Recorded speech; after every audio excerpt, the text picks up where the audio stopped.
Hi everyone, you are in my car with me right now because I am about to head out to a choral reading session, which is an event hosted by McQuade for music teachers and educators to basically be exposed to new music for elementary school choirs and high school choirs. So I'm going to try to record what I can, but I'm probably not going to record much around other people because none of them asked to be on camera. But I'm really excited because it's the first time I'm going to a summer choral reading session. So anyway, come along with me as I share a little bit about this part of my life because, hi, I'm a music teacher and this is my life.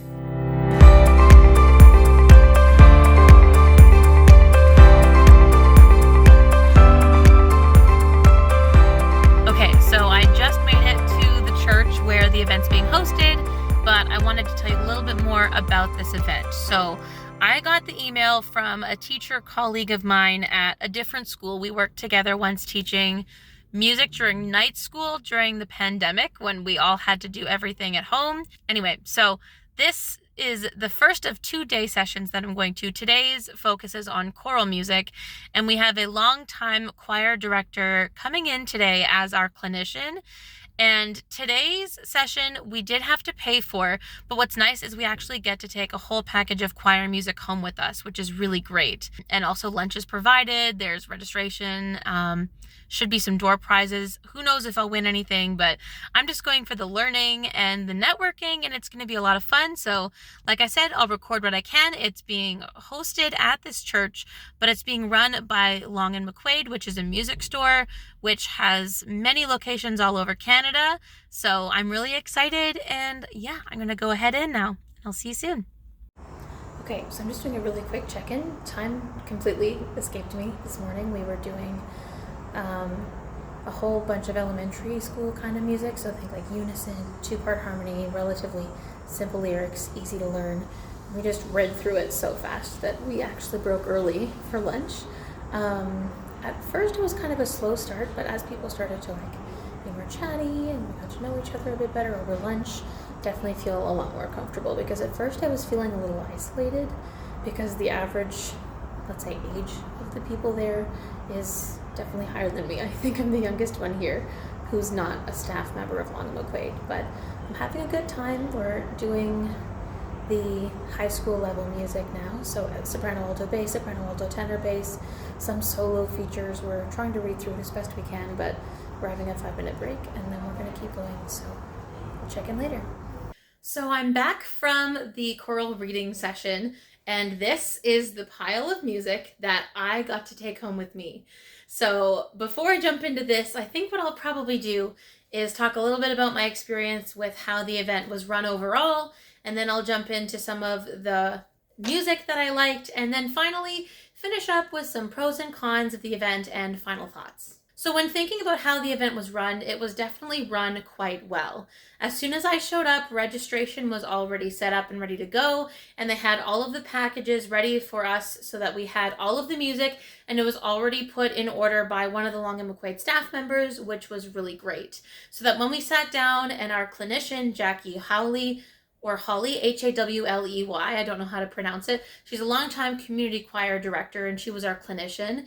As she was going through the pieces, it was easy for us to just flip to the same one that she had in front of her, and she would talk a little bit about the pieces. And what was really great was they also had an accompanist there, so we had a pianist, and basically all of us attendees made up the choir, which was great because then we were able to sing all together. We were able to sit wherever we wanted rather than having to sit in a certain area, depending on if you're soprano, alto, tenor, or bass.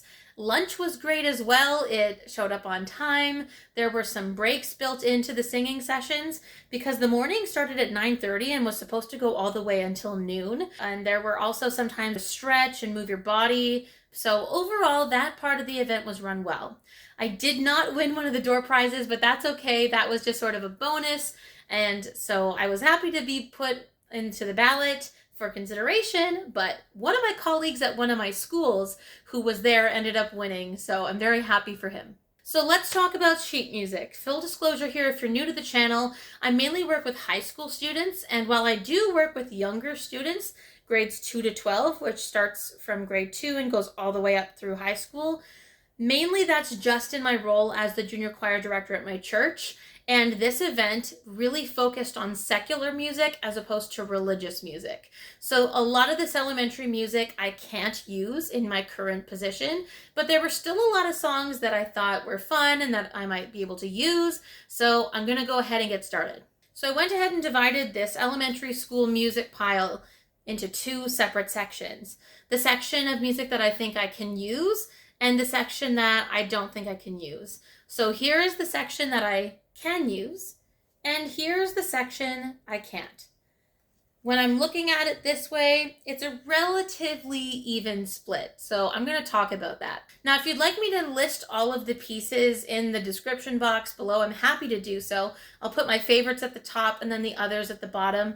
But again, some of the elementary school songs are just not songs that I could use. For example, if they're about, let's say, Halloween, or if they're about, other things, right? My role as a junior choir director is really focused on church music, right? So sometimes the kids will sing for non-religious holidays, but during the church service. For example, they sing on Thanksgiving Sunday, and Thanksgiving's not a Christian holiday, but there are songs about being thankful to God, right? So that's an easy one that I can incorporate into the church role. Another one would be that they sing around Remembrance Day, so singing songs about peace on earth and showing kindness and respect to the people around us. That one is another example of a song that may not exactly be religious, but it can easily be tied in with what's going on in the world and the church. So some favorites of mine included Early Christmas Morning. This one's a really fun one because it talks about how you can sneak down the stairs and look what's under the tree when your mom and dad are sleeping. I thought that the kids would probably have a lot of fun with that one. There's also one called Peace Carol, which I think could work well around Remembrance Day, and it includes the very famous Dona, Nobis, Pacem, Pacem, that kind of theme. So that one's a lot of fun. A one-horse open sleigh, that one's a lot of fun too. I like this one. I don't think I would use it for the church though. It's called Juntos en la Música, or Together in Music. It's in Spanish. I just thought it was really fun. I love the Latin kind of music, but if I was teaching it to a high school choir, and let's say I'm at a school where there aren't as many singers and I want to do something with 2-part harmony, that's a good option as well. And I love having my choir sing in multiple languages. I did that growing up, and I think it's really important and helpful. So it's great to incorporate different languages whenever possible, to be inclusive of other cultures and languages, particularly to reflect the diversity that we see in our culture and society. I also really liked Believe. This one came up in both the elementary session and the high school session because this one is the level 2 2-part version, and the other version includes more harmonies than just 2 parts. But that one was a really nice one. This song is great as well. It's called Salam Shalom. We sing for peace. I thought that would be a really nice one. Also to possibly do around a Remembrance Day. All for a Merry Christmas. Now this one is not the religious version of Christmas, but this one can be a lot of fun as well. It talks about mistletoe and holly, stars and lights, all for Merry Christmas. Snowflakes dance all around the town. So some of those can be really fun. The kids actually sing for Christmas Eve right before the service starts instead of having the band do instrumental pre-service music. I thought that one might be a fun one to put in the pre-service music. I also really liked Let Peace Begin With Me. It talks about that exact message where people can sort of pave the way or be the positive example of what peace can look like in the world, which is really important, right? Let peace begin with me. By gentle streams I'll follow. Of needless hurt will I be free. Let peace begin with me. That's a really powerful message. And so I thought that might be a good one to also use around Remembrance Day. And then Great Getting Up Morning. I don't know if I could use this one in a church setting, but it's a traditional African-American spiritual. The rhythms are a lot of fun. And I think that both meaningful songs and fun songs are equally as important to include in your rehearsals. So if you're an elementary school director out there and you're looking for a song, this one sounds like a lot of fun. Now, for the sake of time here, I'm not going to go through the whole list of the elementary ones that weren't part of my favorites pile, but I'll leave them in the description box below if you'd like me to. Just let me know in the comments if you want to see it. It's not that they weren't good songs, I just don't think I could use them and they weren't my favorites. So I've got my favorites pile and my still nice pile. So for the high school music, there were way more pieces, but this is my still nice pile. And this is my favorites pile. So I'm going to try to go through this as quickly as I can with some of the highlights, and then I'm going to talk about the pros and cons of the event overall. So I'm a high school teacher, which means a lot of these are going to be more useful to me in my school board job, not just my choir director job at the church. If I Could Sing You Well, this is a feature by a Canadian composer, and what I thought was really powerful about this is the composer actually wrote this in conversation with North American health workers. So it was published in 2023. So this was based on interviews that she had with health workers right after the pandemic, which is really powerful. And it's talking about, like, you know, if you could sing someone better as a way of like curing them. I just thought that was so powerful. Down in My Soul is a great one as well. Believe from the Polar Express, that's the 3-part mixed version. The Garden of Dreams is a great one. I don't have enough time to include all of these. Come Rain or Come Shine. Don't Blame It on Me, which is a choral arrangement of a Michael Bublé song. Lots of fun for that one. I thought, oh, there's one here called For the Fallen. This is a great option if you want to do something different than Flanders Fields for your school for Remembrance Day. Has nothing to do with religion, but it's just talking about for the fallen soldiers, how they will never grow old, but we who survived past them will grow old. Oh, this one's a great one. This one was also available in both the elementary and the adult session. So if you want another one that includes African languages, again, that's a good one. A One Horse Open Sleigh and a Jingle Minor Way, that one was there as well. I'm running out of room on my phone to record, so I'm going to go ahead and put these down and do my final thoughts about the event. I will leave all of those pieces and songs listed below, both my favorites and the ones that I thought that were just nice, but still good. So let's talk pros and cons.